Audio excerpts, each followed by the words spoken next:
Elias Wren had been on Harmony Station for less than a day, but he already knew the summit would not be simple. The first sign was the sudden drop in temperature.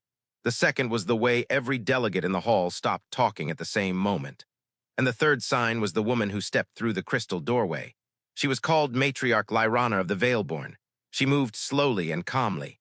Her long silver hair seemed to glow. Her skin reflected the soft lights of the station like smooth metal under moonlight. Her eyes were a pale violet color, and they made Elias feel as if she could see straight through him. She looked elegant, powerful, and dangerous at the same time. Delegates reacted the moment she entered. Some bowed, some stepped out of her path, many moved to different seats. The 3 seats to Elias' right were completely empty. He now understood why. He kept his eyes on his datapad, pretending to read simple trade numbers. Maybe if he looked busy, she would not. "Is this seat free?" she asked. Elias froze. Her voice was soft but clear, like a calm note in a quiet room. He looked up because he had no choice. "Yes," he said, "the seat is open." A small, almost invisible change touched her expression.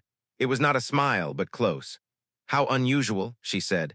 "Everyone else avoided this row." "I guess that was their choice," Elias replied carefully. "Was it?" she asked, her eyes focusing on him for a moment. "I can't speak for them," Elias said. Her lips moved slightly as if she approved. "A careful answer. You may live through this summit after all." She sat beside him. The temperature dropped again just a little. Elias felt several delegates watching them. Some whispered. Others simply stared with shock or fear. It was now very clear that sitting next to her was not normal. "You are not afraid of me," she said, still facing forward. Elias almost choked. "I didn't say that." "You did not need to," she replied. "Fear has a pattern. I do not sense it from you." "I didn't know there was a required amount," Elias said. "There is for me," she said calmly. Elias considered lying, but that seemed like a mistake. "I am afraid," he said softly, "just not in the same way most people are."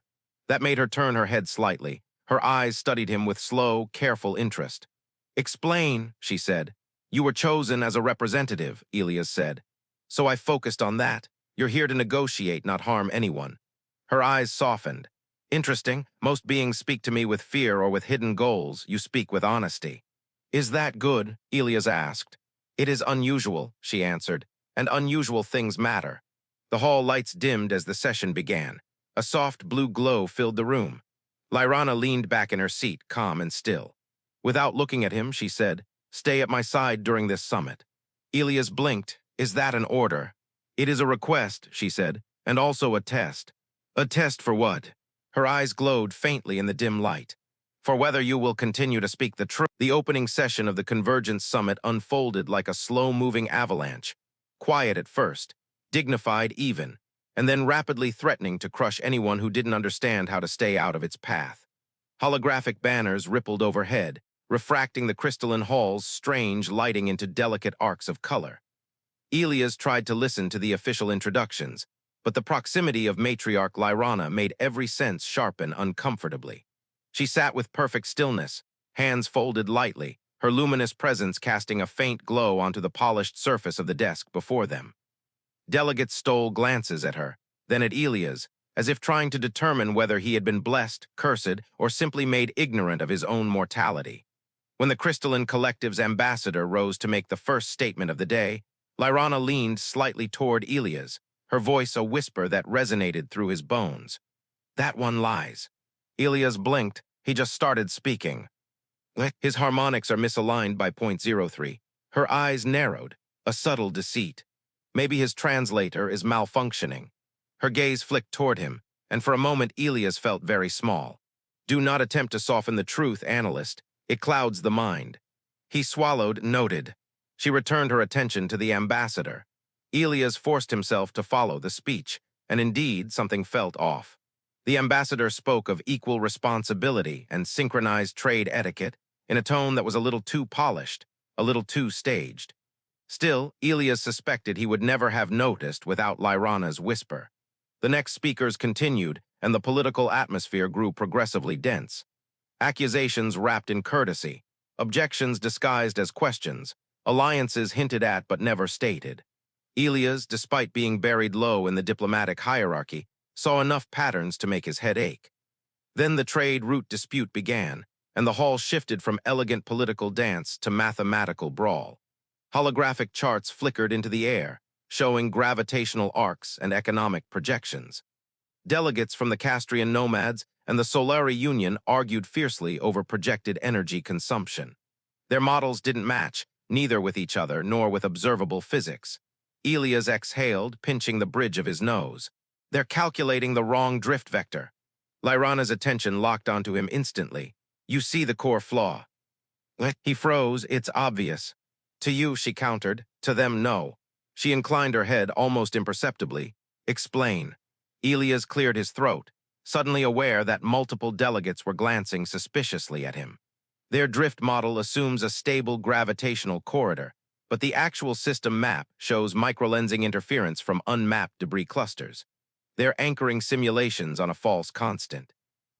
Lyrana's eyes brightened, an inward glow like the sharpening of a blade. A mind that cuts, she murmured, rare among your kind.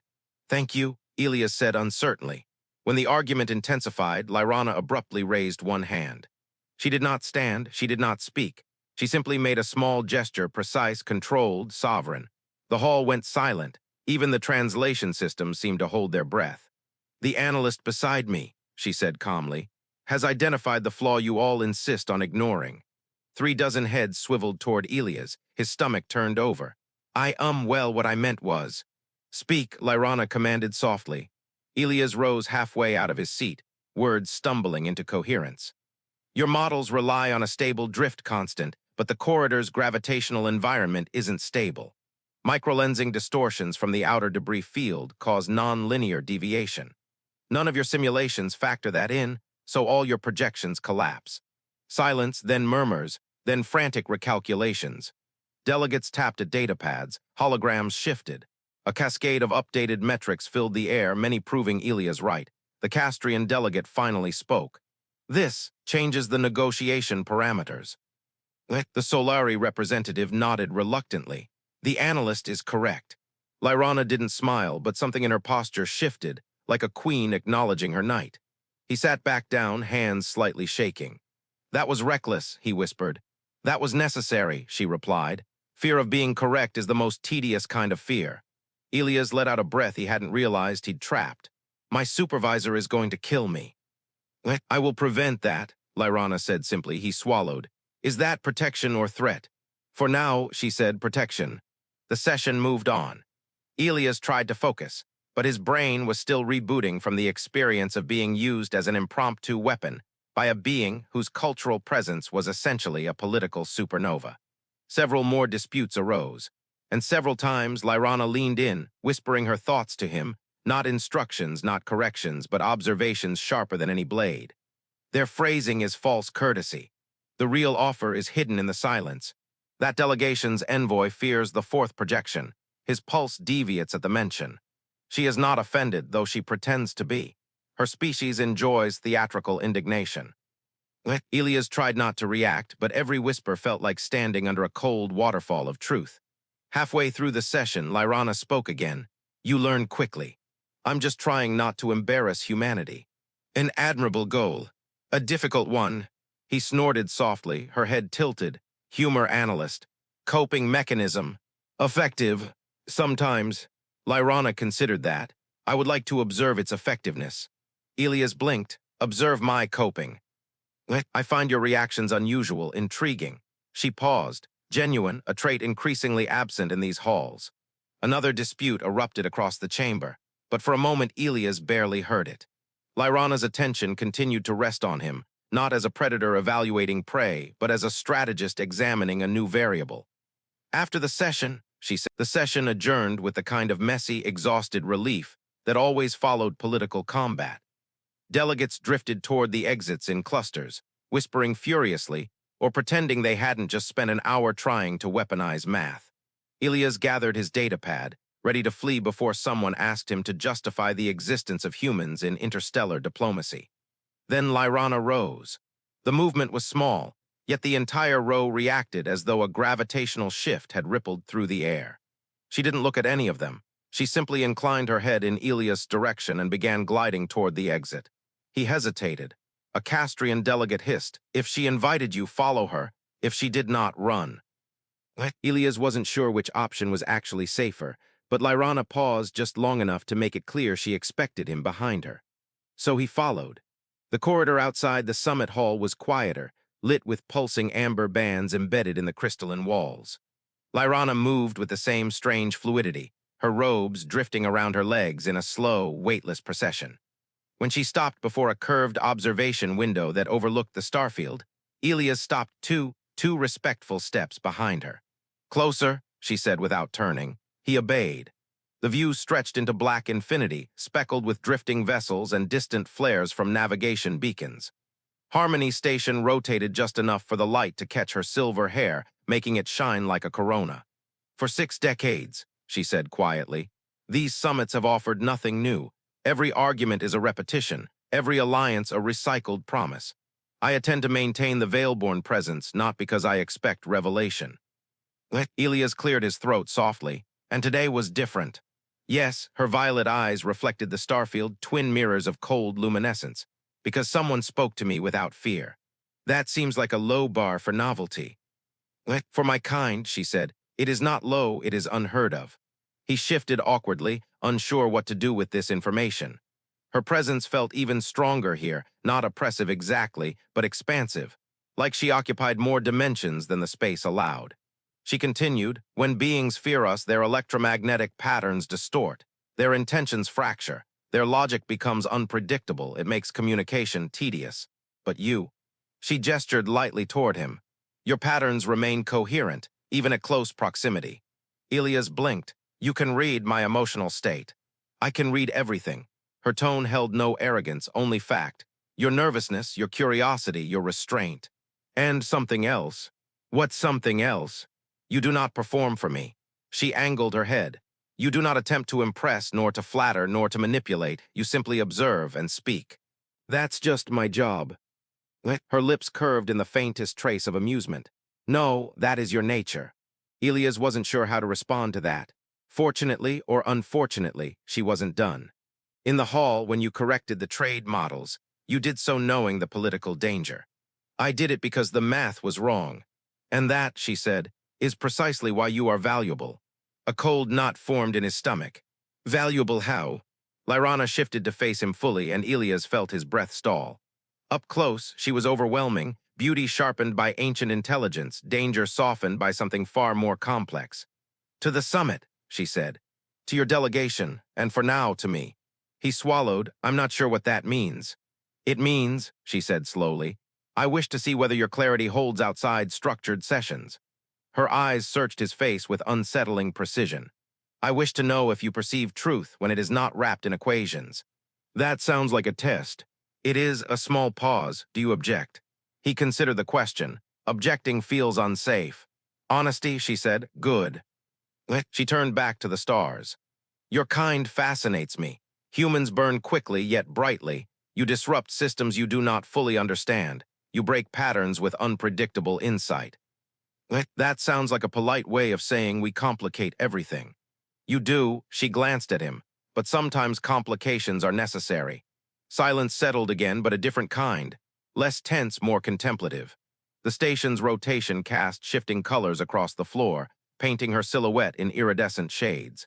"Tell me, analyst," she said, "why did you choose diplomacy and analysis instead of something safer?" Elias exhaled. "I grew up in the outer settlements. Resource disputes were constant. Half our education was about how to negotiate with neighbors before disagreements turned into fires. I figured if someone could reduce conflict instead of reacting to it, it should matter." "Does it matter?" "Not always," he admitted, "but sometimes, and sometimes is enough." Lyrana studied him for an unusually long moment. "Not an evaluation, something softer, though he couldn't name it. You speak truth without embellishment," she said, "rare among diplomats." "I'm not a diplomat," Elias said. "I'm barely an analyst." "You underestimate your role." She stepped closer, not invading his space, but bending the air around it. "In one session, you disrupted 3 political standoffs. You shifted 2 alliances, and you corrected assumptions that would have cost 6 systems millions in resources." He blinked. "I did." "Yes," her gaze softened, "and that is why I will test you further." Elias felt a chill move through him. Not cold, not fear, but anticipation laced with uncertainty. What kind of test? Lyrana extended a hand, not touching him, simply offering an invitation shaped like possibility. One that will determine, she said, whether your clarity of mind is a coincidence or something far more rare. And if it's rare, her expression became unreadable again, mysterious and dangerously beautiful. Lyrana did not explain where she was leading him, and Elias soon realized that asking would have been both pointless and risky. She moved through Harmony Station's crystalline corridors with deliberate slowness, each step placed as though she were navigating unseen forces. Delegates and staff parted instinctively as they approached, creating a silent wake around the Veilborn matriarch and the utterly bewildered human trailing behind her. They entered a quieter wing of the station, a place where the light dimmed into deep violet hues and the hum of machinery softened into something almost melodic. Elias recognized the architecture from station maps. The Veilborn reflection chamber. Few species requested private diplomatic suites, but the Veilborn insisted on them, describing them as necessary for clarity. No one argued. No one wanted to know how clarity was produced. The chamber's doors slid open not with a hiss, but with a soft harmonic chime. The interior was unlike anything Elias had seen. Light refracted through floating prisms suspended in midair, drifting slowly in a circular pattern.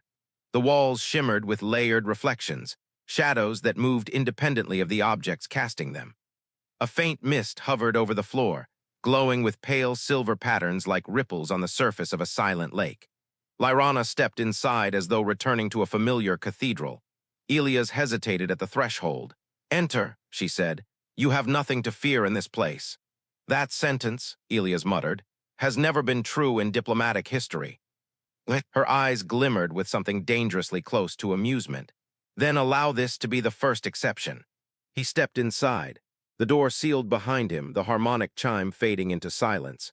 Elias' attention was immediately drawn to a single object in the center of the chamber, a circular platform made of mirrored glass, its edges lined with soft luminescence. Lyrana gestured to it. "Stand there." Elias blinked. "Is this the test you mentioned?" "One of them. I was afraid you'd say that." Lyrana moved with quiet grace, her luminous hair drifting like strands of starlight behind her. "This chamber amplifies perception. It reveals distortions of intention, emotion, and truth. Most beings avoid it, for it shows them things they would rather not acknowledge. And you want me to stand on that? You already stand in truth more than most," she said. "This will show me whether that truth is deliberate or accidental." Elias stepped onto the platform. The mirrored surface didn't feel like glass. It felt warm, almost alive, resonating faintly through his boots. The prisms overhead shifted, aligning into a spiral that focused directly above him. "Remain still," Lyrana instructed. "What happens if I move? We will both learn something unpleasant." "Right," Elias whispered. "Still it is." Light descended from the spiraling prisms, soft at first, then sharpening into a gentle lattice that wrapped around him. It didn't touch his skin, but it traced something deeper, something behind his thoughts. The chamber hummed. His breath echoed strangely, and then he felt exposed, not physically, emotionally, as though every insecurity, curiosity, fear, and unvoiced thought was suspended in the air around him, waiting to be read. He swallowed. "Does this hurt?" "It is not meant to." Lyrana stepped closer, her expression focused. "But it is uncomfortable for many." "No kidding. What do you feel?" she asked. "Like I'm being unwound." "That is common." The prisms glowed brighter. Elias' heartbeat thudded against his ribs, echoing faintly through the chamber. Lyrana watched him with patient intensity, her gaze steady, almost gentle. "Your emotional field is remarkably stable," she said softly, "even under amplification." "That's surprising." "For a human," she nodded, "extremely."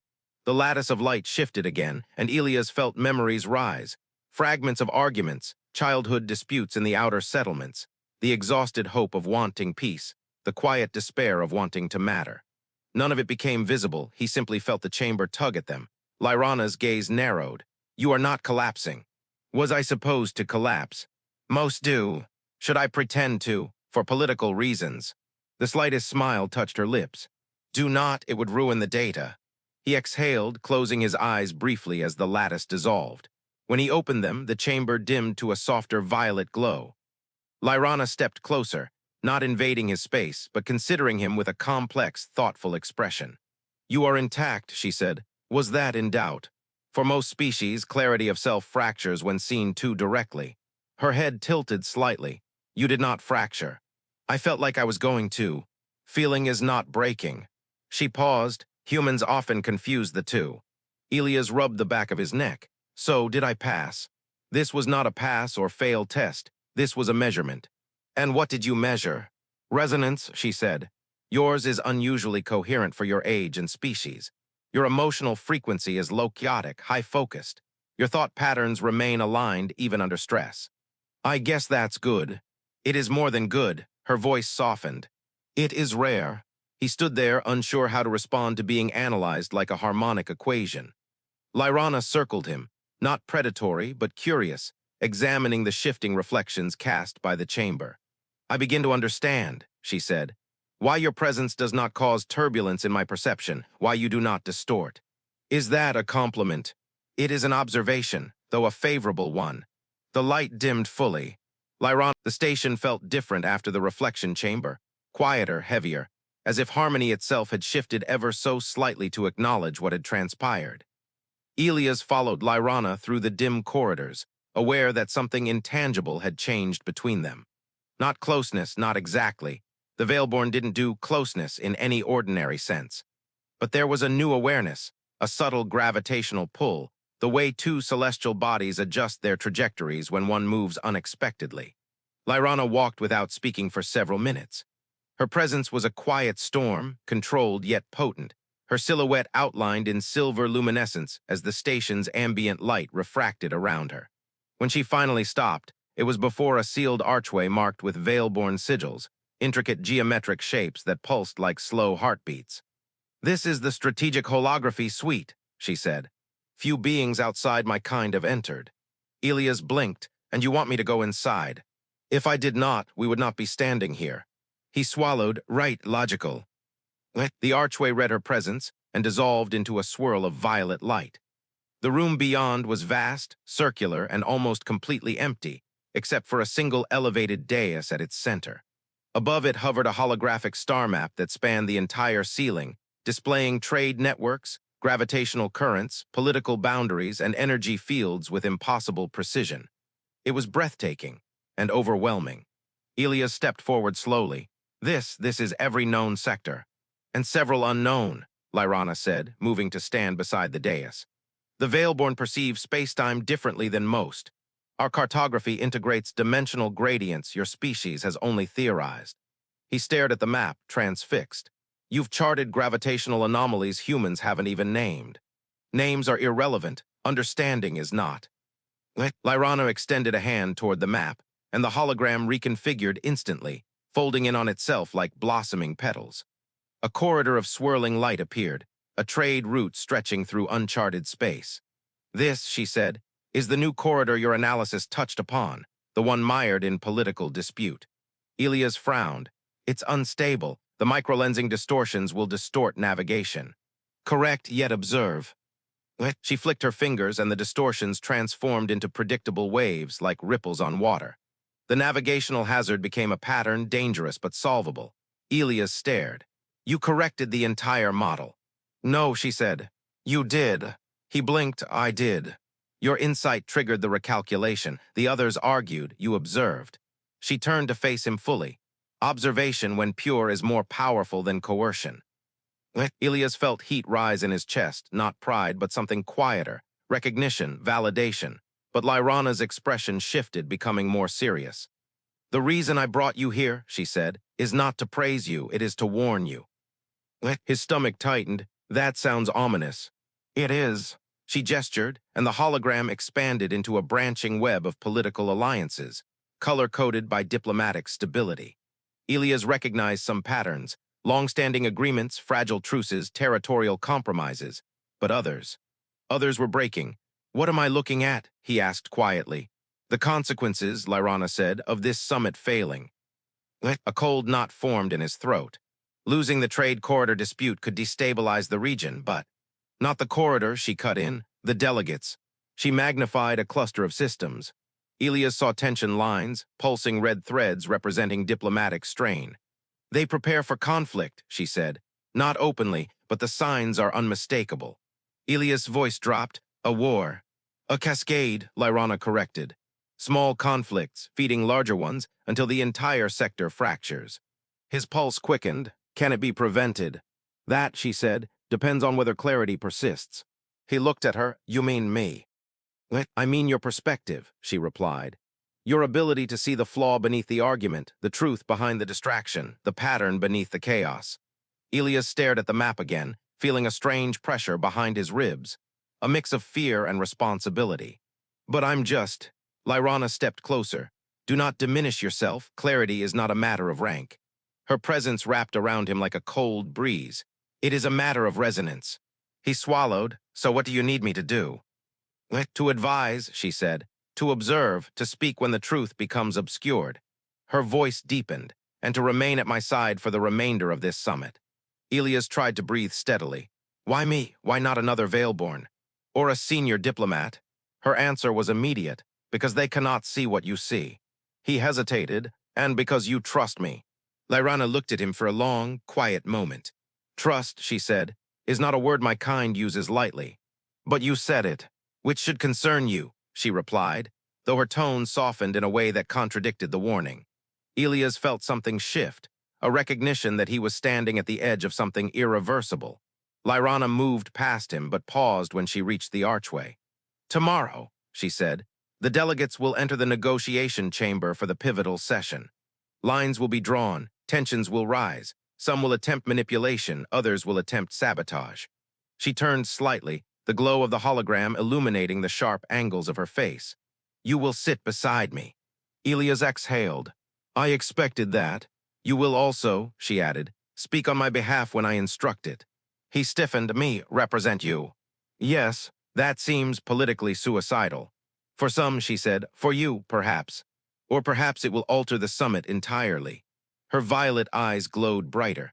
I must know whether your clarity was accident or potential.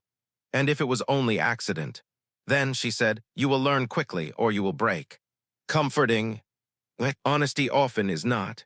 She stepped through the archway, but the final day of the Convergence Summit began with a tension so sharp it felt like a physical pressure in the air. Delegates gathered in the grand rotunda, an immense crystalline chamber where every whisper carried, every glance lingered, and every intention threatened to collapse into conflict.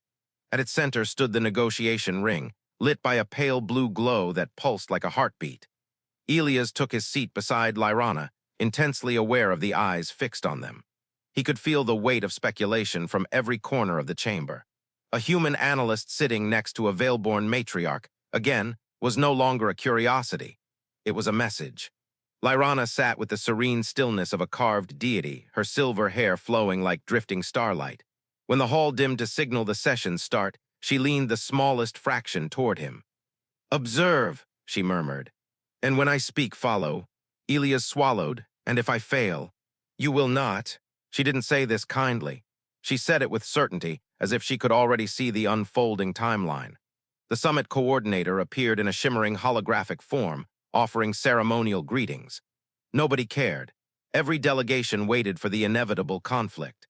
The Castrians and Solari representatives, already simmering from yesterday's corrections, exchanged sharp glances. The coordinator gestured. We open the floor for closing negotiation on the outer corridor route. A Solari envoy immediately stood. House Noctis supports. A Castrian shouted over him. The Solari consistently falsify. Your data manipulation. Your illegal drones. The room dissolved into overlapping voices, accusations firing like sparks from a storm. Elias leaned toward Lyrana. Is this normal? No, she said. This is worse. And you're calm about that. I have seen greater chaos. Do not fear noise, fear silence. Right as she said it, the hall fell abruptly silent. A third faction had risen, the Meridian Compact, a minor power but an ambitious one. Their ambassador stepped forward, face hard, voice cold. House Noctis, he announced, has privately pressured several delegations to support Veilborn control of the corridor. We demand explanation. The accusation struck the chamber like a dropped blade.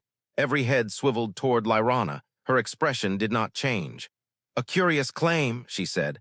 The compact ambassador gestured at Elias. And now House Noctis employs a human analyst as covert negotiator. This summit is being manipulated by a matriarch whose motives remain hidden. Lyrana still didn't react, but Elias felt the temperature drop. Slowly, she turned her head toward him. Speak. He tensed. What now? Now, Elias rose on unsteady legs. Hundreds of eyes locked onto him. His supervisor looked like he was about to faint. The Solari envoy mouthed something that was probably not polite. Elias inhaled. Truth, Lyrana had said, clarity, so he spoke. There has been no manipulation, he said. If there had been, the political data would reflect hidden leverage patterns across alliance boundaries. It does. The Meridian ambassador snorted. And we should believe you, a human child. Elias cut him off before he lost momentum. Furthermore, if House Noctis wanted control, the Veilborn could seize the corridor without diplomatic channels. They have no strategic reason to interfere with petty interstellar commerce. A ripple moved through the chamber.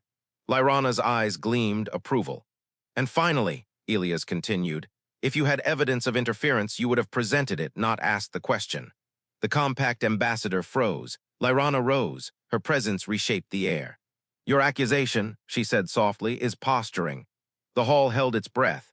And a posture at the expense of the summit itself, she continued, reveals your true intent, not justice, but disruption. The Meridian envoy paled. Lyrana stepped toward the center of the ring, her robes trailing like violet mist. We will not fracture today. She lifted her hand, manipulating the holographic map overhead. The trade corridor spun into view, shining with spiraling gravitational patterns. This corridor belongs to no empire. Control brings instability. Cooperation brings prosperity. She turned to Elias. Show them. Elias exhaled, deep, steady, and walked into the ring beside her.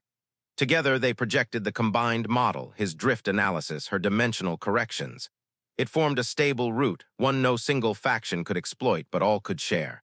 The hall murmured. The Castrians leaned forward. The Solari whispered urgently among themselves. Even the Meridian delegation seemed shaken. This, Elias said, is the path that prevents economic collapse in 5 systems. And prevents war, Lyrana added. Silence followed, long, heavy, decisive. Then the Castrian ambassador nodded. We accept. The Solari envoy followed. Agreed. One by one, the delegations affirmed the proposal. The tension dissolved as if someone had opened a pressure valve. The coordinator declared the summit's success, and applause, actual applause, filled the chamber. Elias exhaled, shoulders dropping. Lyrana remained perfectly composed, though he sensed, just barely, a shift of relief beneath her stillness. As the hall emptied, she turned to him. You altered the summit, she said. We altered it. She regarded him for a long moment, violet eyes studying him with quiet intensity. After the reflection chamber, she said, I measured your resonance. Today I witnessed it. He blinked, meaning. Clarity sustained. A faint, almost imperceptible smile curved her lips. And now, she said softly, I will extend a proposal. Elias felt his pulse jump. A proposal. For continued correspondence, she clarified. Insight shared across distance. Perspective offered where distortion threatens. You perceive what others overlook. He exhaled, relieved, and something else, something warmer. You want us to keep working together. Yes, she said then, if you accept. He blinked. Of course I accept. I actually want that. Good, she said. The Veilborn have few alliances built on trust. That's what this is. A beginning, she said. Delegates passed by, casting them speculative glances, whispers trailing like dust. Lyrana ignored them. She stepped closer, lowering her voice. You did not break Elias Wren, not in the chamber, not in crisis, not under scrutiny.